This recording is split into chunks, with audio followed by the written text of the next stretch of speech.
इन्हीं सवालों के जवाब ढूंढने हम उनके घर पहुंचे हैं और उनके परिवार वालों से बात कर रहे हैं। आइए जानते हैं इस घटना को परिवार वाले कैसे देखते हैं। बोलता था कि हमको जाने का मन नहीं करता है, तो हम बोले मत जाओ। तो उसके ऑनर बार बार फ़ोन कर रहे थे, तो बोलता है मम्मी बार बार फ़ोन कर रहे हैं। हम बोले कि तुम देख लो बेटा, जाने का इच्छा नहीं कर रहा है तो मत जाओ। तो बोला कि फ़ोन कर रहे हैं तो क्या करें।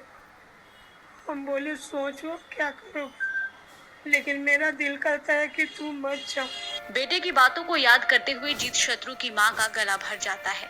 वो कहती है घर से जीत अलग नहीं रहना चाहता था, लेकिन हर चीज को जीतने की उसे आदत थी और इसी को लेकर वो घर से दूर जमशेदपुर गया था। बचपन से बहुत स्वभाव उसका अच्छा था, हर चीज को चाहता था कि हम जीत हासिल करें और जीतते चला जाता था। हमेशा वो जीतते चला जाता था, जो कि परिणाम आप लोग के साथ है। वहीं जीत के पिता ने बताया कि उनके लिए इससे बड़ा सदमा और कुछ नहीं हो सकता कि बेटा आंखों के सामने से चला गया। सबसे बड़ा सदमा है, इससे बड़ा कोई सदमा नहीं हो सकता। बाप के रहते वो बेटे के ऊपर। जीत शत्रु जब छुट्टी पर आए थे, तब उन्होंने अपने पिता को एक मोबाइल गिफ्ट किया था। पिता आज उस मोबाइल को देखकर भावुक हो जाते हैं। वहीं जीत शत्रु के भाई किशोर आनंद ने कंपनी पर कई सवाल खड़े किए हैं।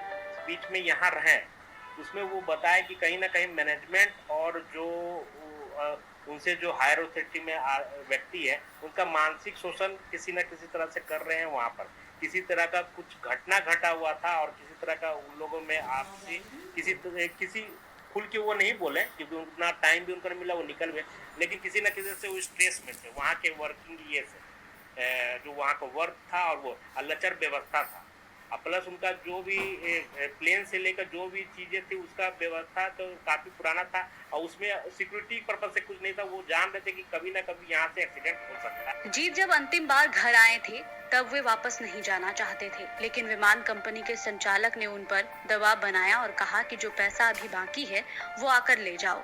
वो जब जान गया कि यहाँ एक जीत शत्रु नहीं आना चाह रहा था, किसी न किसी तरह प्रलोभन लेके, पैसा भी इसी कारण से छोटा भाई बोल रहा था कि मेरा रोक के भी रखा हुआ है ये लोग और किसी न किसी तरह से बुलाना चाह रहा है हमको।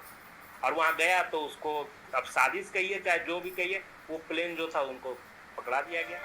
किशोर आनंद ने आगे कहा कि जब विमान रडार से गायब हो गया तो एयरलाइन कंपनी ने प्रशासन को इसकी सूचना तक नहीं दी थी और डीजीसीए ने उस विमान को 10 साल से बैन कर रखा था। हमने बात किया था वहाँ प्रशासन से, उन्होंने भी कहा कि हमें ही काफी देर से सूचना मिली, जिसके चलते रेस्क्यू ऑपरेशन भी है कि हमने काफी देर से चलाया है। आपको लगता है एयरक्राफ्ट में भी कोई प्रॉब्लम? एयरक्राफ्ट जो था, एयरक्राफ्ट जनरली डीजीसीए का 23 तारीख का जो रिपोर्ट है, वहाँ की जो डीजीसीए ने भी खुद ये किया है, तो वह गुरुवार का रिपोर्ट जो उसके अंतर्गत वो 10 साल से बैंड था। जो एयरक्राफ्ट उन्होंने से 152 जो उन्होंने वो चला रहे, तो वो 10 साल से बैंड था और किसी भी तरह फर्जी पेपर के द्वारा 2023 में उन्होंने वो एयरक्राफ्ट को फिर से अपने ये व्यवस्था में लाके चलाना चालू किया। वो लगभग 40 साल पुराना था और सेफ्टी के नॉर्म्स में उसमें कुछ नहीं रहता है, ना कि ये आपका पैराशूट और किसी भी तरह का सेफ्टी नॉर्म्स को वो फॉलो नहीं कर रहे थे। डीजीसी ने इससे पहले भी विमान की खराब हालत के कारण वर्ष 2018 में अल्केमिस्ट एविएशन की उड़ान पर प्रतिबंध लगाया था। कुछ महीने तक प्रतिबंध के बाद एक बार फिर से ट्रेनिंग शुरू हुई।